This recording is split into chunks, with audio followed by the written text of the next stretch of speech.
اگر ہم لوگ مشرق وسطیٰ کی بات کریں تو جب کبھی آپ کے گھر کوئی گیسٹ آتا ہے تو آپ کی جانب سے اس گیسٹ کے لیے جو سب سے بہترین چیز بنائی جاتی ہے وہ ہمیشہ مرغا ہی ہوتا ہے. یعنی اگر کوئی قاری آپ کی طرف آیا ہے یا پھر آپ کے گھر کوئی میلاد ہے یا پھر آپ کی طرف شادی ہے یا پھر کوئی فوتگی ہو گئی ہے، ہر جگہ پر آپ دیکھتے ہیں کہ لوگ مرغا ہی پیش کرتے ہیں. اور اس کی وجہ بنیادی طور پہ یہ ہے کہ آج کل مرغا آپ کو مارکیٹ میں بہت زیادہ دستیاب ہے. ماضی میں یوں ہوا کرتا تھا کہ ہم جیسے غریب لوگوں کے لیے کہا جاتا تھا کہ بھیا ہم مرغا تبھی کھاتے ہیں جب ہم بیمار ہوتے ہیں یا پھر جب مرغا بیمار ہوتا ہے. لیکن آج کے دور میں ہر تیسرا شخص مرغا بآسانی کھا رہا ہے اور مارکیٹ کے اندر آپ کو 100 روپے میں خود کو سیر حاصل مرغا دستیاب ہوتا ہے. تو آج کی اس ویڈیو میں ہم آپ کو بتائیں گے کہ مارکیٹ کے اندر اتنا سارا مرغا کیسے آ گیا اور چکن کی اتنی ورائٹی آپ کو اتنے کم پیسوں میں مارکیٹ میں کیسے دستیاب ہوتی ہے. دوستو، برائلر مرغیوں کی قسم ہے جو بطور خاص گوشت کے لیے پیدا کی جاتی ہے. یہ نسل دیگر مرغیوں کی نسبت زیادہ تیزی سے بڑھتی ہے اور زیادہ گوشت دیتی ہے. انہیں تیز بڑھوتری، کم خوراک میں زیادہ گوشت اور سست ہونے کی وجہ سے جانا جاتا ہے.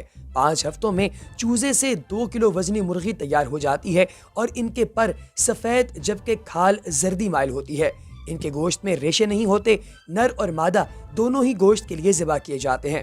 2003 میں کل 42 ارب برائلر پیدا کی گئیں، جن میں سے 80% مرغیاں محض 4 کمپنیز نے پیدا کی تھیں اور اس وقت یعنی 2020 میں یہ تعداد تقریباً 150 گنا بڑھ گئی ہے.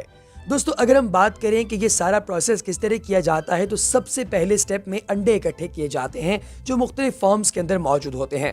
ان انڈوں کو نہایت احتیاط کے ساتھ اکٹھا کیا جاتا ہے اور اکٹھا کیے جانے کے بعد اسے ایک ایسی مشین کے اندر ڈالا جاتا ہے جو بیسیکلی سکینر مشین ہوتی ہے.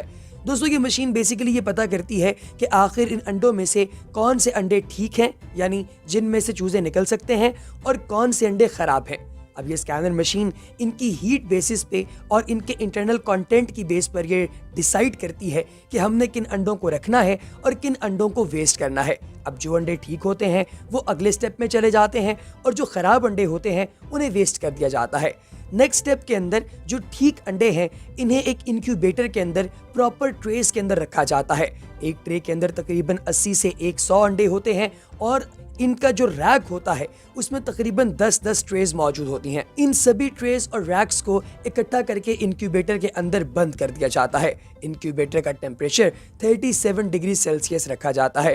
دوستو، اس کے بعد تقریباً 21 دن کے لیے انہیں چھوڑ دیا جاتا ہے اور 21 دن کے بعد ان انڈوں سے پراپر چوزے نکل آتے ہیں. ان چوزوں کو یہاں سے نکال کر اس کے بعد ان کو نر اور مادہ کی کیٹیگری کے اندر ڈیوائیڈ کیا جاتا ہے کہ میل کون سے ہیں اور فیمیل چوزے کون سے ہیں.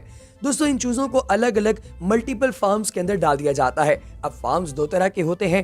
ایک فارم تو وہ ہوتا ہے جو بہت ہی ایڈوانس اور جدید ہوتا ہے، جس کے اندر پراپر نوزل کے ذریعے فیڈنگ کی جاتی ہے. پراپر فیڈ اور پانی ان تمام چوزوں کو دیا جاتا ہے تاکہ یہ چوزے اپنی خوراک بھی حاصل کر سکیں اور خوراک کا ضیاع بھی نہ ہو. اس کے علاوہ جس فرش پر انہیں رکھا جاتا ہے اس فرش کے اوپر لکڑی کا گدا ڈال دیا جاتا ہے جو کہ اس کی رگڑائی کے نتیجے میں نکلتا ہے تاکہ ان مرغیوں کا جتنا بھی فضلہ ہو وہ اس کے اندر جذب ہو جائے اور ان چوزوں کو کسی قسم کا کوئی انفیکشن نہ ہو. جبکہ دوستو، دوسرا طریقہ کار روایتی طریقہ کار ہے جس کے نتیجے میں گندی مرغی پیدا کی جاتی ہے جو بعض دفعہ مختلف بیماریوں کا شکار ہوتی ہے. اور اس طرح کے فارمز اکثر اوقات آپ نے دیہاتوں کے اندر یا پھر شہروں کی مختلف ریموٹ ایریاز کے اندر دیکھے ہوں گے. اب دوستو، 5 ہفتوں کے لیے انہیں پراپر فیڈ دیے جانے کے بعد جب یہ ایک بڑے سائز کی مرغی اور مرغا بن جاتا ہے تو انہیں دوبارہ سے دیکھا جاتا ہے کہ کس کے ذریعے ہم لوگ انڈے پیدا کر سکتے ہیں اور کس کو ہم لوگ گوشت کی ٹرانسپورٹ کے لیے استعمال کر سکتے ہیں. وہ تمام مرغیاں جو کہ فرٹل ہوتی ہیں اور انڈے دے سکتی ہیں ان مرغیوں کو سالانہ بنیادوں پر انڈے حاصل کرنے کے لیے استعمال کیا جاتا ہے اور ایک خاص وقت کے بعد انہیں ذبح کر دیا جاتا ہے. ایک عام مرغی تقریباً 250 سے 300 سالانہ انڈے دیتی ہے اور اس کے بعد اس مرغی کا کام ختم کر دیا جاتا ہے. جبکہ دوستو، جو مرغے ہوتے ہیں ان مرغوں کو بڑے ہوتے ساتھ ہی فوری طور پر ایک اور مشین کی طرف بھیج دیا جاتا ہے جو انہیں الٹا لٹکا دیتی ہے. اس مشین کے اندر سے جو بیلٹ گزرتی ہے یہ مرغے اس کے ساتھ ساتھ آگے بڑھتے ہیں اور ایک تیز دھار آلے سے اپنی گردن کٹوا لیتے ہیں. ان کی گردن کاٹے جانے کے بعد انہیں ایک اور مشین سے گزارا جاتا ہے جو کہ انہیں ٹھنڈے پانی کے شاورز میں سے گزارتی ہے جس کے ذریعے ان کی باڈی پر موجود تمام پنکھ اور پوری جلد انتہائی نرم ہو جاتی ہے.